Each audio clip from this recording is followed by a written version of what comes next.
Hi, this is Sean Glass with IONCINEMA. I'm here with the director Gerardo Naranjo of Miss Bala and the star Stephanie Sigman. Thank you so much for doing this interview. Thank you. So I guess you're on this whole tour. What's the big difference between all these different film festivals? I guess I will be interested in knowing what she says. For me, it's the audience. Like when you are in Cannes, it's a lot of people that are looking for, big chocks. I believe, for kind of the news. Sure. I think Toronto is more industry, and I believe here in New York is basically for the audience. I believe, like for film lovers in some way, I guess. Any Well, yeah, interesting I experiences? mean, it's always different. For me, it's Cannes was like the glamour all the time. Wear a fancy dress, yeah, fancy. It's like a pageant. Here, I don't know yet. I have to see tonight and Right. tomorrow because I haven't been like there a lot. But Toronto was like weird because it was like in all places, all in over the city. Toronto. And San Sebastian is smaller, so it's like more like a party all the Yeah. time. And well, yeah. Do you get? You guys have done a lot of Q&As. Do you get like different kinds of questions in different regions and in Europe compared to America? Yeah, it's always different, but it's always some moments are the same. Like when the movie it ends, they're always like I don't know. They don't ask a lot. They comments more than they ask in everywhere. Yeah, So, yeah. oh, sorry, Ken. No, when we finish, mostly the normal response is like people just don't clap, like they just walk away. that definitely, I want to say personally, that was not my experience at Toronto. Everyone stayed and they clapped, and I don't know. Okay, everyone loved it. It was a great response. I guess we are marked by the Mexico experience because we show it in Mexico, and it's it's a sad movie, and I guess in Mexico they really don't know how to react to the film. Is it upsetting to them because it's so topical? Yeah, I guess, and I think people feel it much closer to the heart, Sure. and so I guess every time people connect in the sense that they are from Mexico, they get very sad, and they don't know how to handle some of the aspects of the film, I guess. So talk to me about the the genesis of this story. Why was because there's the beauty pageant side, and then there's the Mexican crime underworld, and all this political side. There's so many different sort of plot lines and texts to this. And how did they all come together? And the movie began with the intention of making a movie about the violence in Mexico. It didn't have, and I think one of the few things we discovered is that we didn't want it to be didactic or to put a lot of dialogue in it and explain or make conclusions or point the guilty, whoever was guilty, So that was the beginning of it, and we had many storylines that we were struggling with, and eventually we had one script ready that was very different from this, and we got the news of this beauty queen that was apprehended with some supposed to be criminals, and that was we threw the other like script. a Patty Hearst kind of thing almost. Yeah. And we threw that script, the previous one, and we just changed everything, and that was the origin, just the intention of talking about, to make something abstract about violence.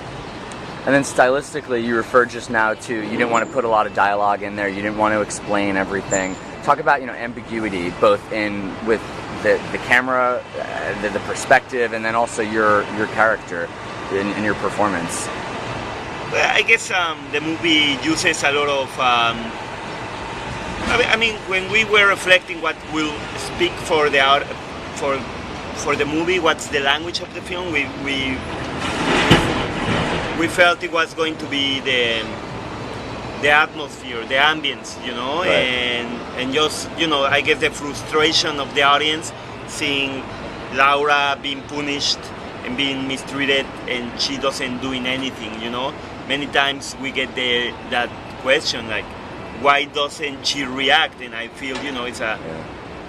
I think that's the way people in Mexico behave against violence. That they are not doing anything. They are just like, they like I don't know if you have this word in English, that a light Passivity. blinds you and you don't move, you know. Well, that's what I was It's like thinking about. I mean, in the yeah. character, I think it's logical because she's in shock, and you don't know how you're gonna react when you're in shock. So I think there was a lot of obvious things on this situation, and that's why we took out a lot of dialogues, because it was like, this is obvious that she's scared, Right. for example. So how am I gonna say I'm scared if you can see it? boring Exactly. So I think that's how we work with the character. Like it didn't have a lot of dialogues, but we took more. So it was like more of a situation thing and ambient. You say? Yeah. That atmosphere than to say all those things. I think it just say by itself the movie, that the feeling that he was trying to express. Performance-wise, because you have a character who is very, whether she is, reacting in a proactive way or not, she's constantly reacting, and she's not propelling the action of the story. Things are happening to her. She's very passive. How do you build that into your performance? Because like you obviously know what's happening, but everything has to be so raw and emotive. And Well, it was kind of frustrating at times because it's contained, so you cannot Sure. explode. But we did the whole movie in video first, so we know the choreography.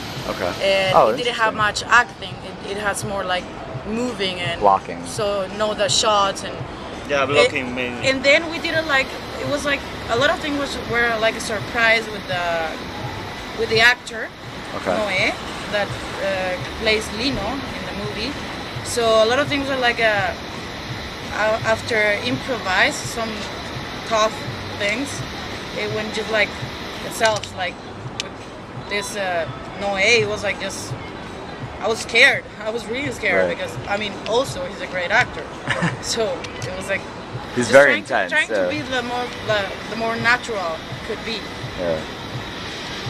I mean, as she said, we did the blocking, but we did the blocking and the internal choreography without emotions, and then, but that was just her and some chairs and brooms. But I mean, the shots were very well defined, and in fact, the editing of the video is as long as the film. I think it's longer for 2 minutes or something, and Oh, wow. it has all the cuts, precise cuts. I mean, it's exactly like what we It's shot good prep. That's later, good. That's yeah. awesome. But we didn't have the other guy. So when the other guy came in character and all mean, and he believed it, and Stephanie really at the beginning, she doesn't say that, but I mean, I felt she was a little bit disgusted by him. So, I think. That's okay though, because Yeah. it's the character also. Yeah. Yeah, he used it in the best way. I mean, I think he detected. I detected, and I think he did too. And I think he used it in the best way. Right. So we talked about performance, but I think your camera also was. You towed this line between the subjective and the objective, where the camera would go into these wide shots and kind of just survey the action, but it would also speak. It would also highlight certain things, like when they're in the car together, there's a long two-shot, and then it goes into specific aspects. It goes into close-ups and singles. And what's your philosophy behind it? What are you trying to? Where are you coming from with the camera? I think the most important thing for me when I was shooting or planning the shots was to keep the mystery, I guess, not over-explain, to not show it all, and I think it was important also to defy the lazy way of doing things, the crisscross, establishing close-ups, You don't like- cut very much at all. Yeah. No, the movie has 130 cuts, so Wow. I guess it was. I mean, I call this cinematographer, who is a great DP, I believe. He's from Hungary, and I detected he had some style about long sequences when he will say a lot without showing too much, and I think that's the kind of cinema I'm interested. So, that's we did it intentionally. We tried to take out. I think the movie the expression of the movie comes a lot from taking out things. You know, as she said, we took dialogues out, but at the same time, I think we really struggled to take visual information out and just challenge, I guess, the audience a little bit. And so, I mean, I know the movie walks in the terrain of genre, you know, it's pretty much maybe a thriller, pretty much an action film that breaks the rules of an action film.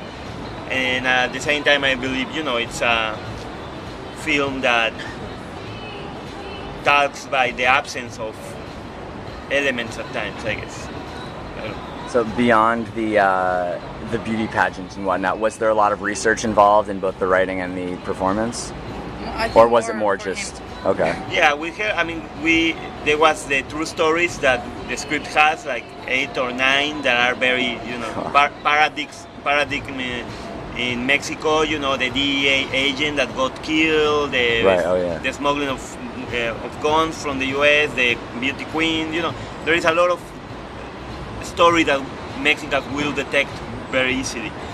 But at the same time, we just throw everything away, and we made a fiction out of it, because otherwise we wouldn't be able to talk freely, I felt, you know, and I wouldn't be able to talk about the things I care. I will have to be, you know, being just like detail, you know, paying attention to details, if true and not, and I don't care about that, you know, so I think it's more important to be truth about the feeling, you know. Sure. So yeah, we did plenty of research. We have already Was a the lot of text, research in yeah. the news and in the papers. Sure. And I did some research in these misses that are being involved and everything. But yeah, as Gerardo said, in the end, it's so confusing, and we just had to justify a lot of things that it's just not worth for the at least for me, for the part, no? Just we have to create all this fiction character or this fiction movie for that, and for expressing the feeling. Most of the cartels or the government, it wasn't that kind of movie, I guess. Yeah. So what's next for both of you? I don't know yet. She's going crazy. I don't know. I'm working. But I'm happy. Okay. Who's gonna win the playoffs? Who's gonna win what? Baseball starts tonight. Oh yeah, the Yankees, obviously. I want to go to a game. All right. Well, best of luck with your screening tomorrow. I think it's going to come over very well. I think New York is going to like that. Like you said, it's an action film done with lots of broken rules. I think it's very cool, and thanks for having me.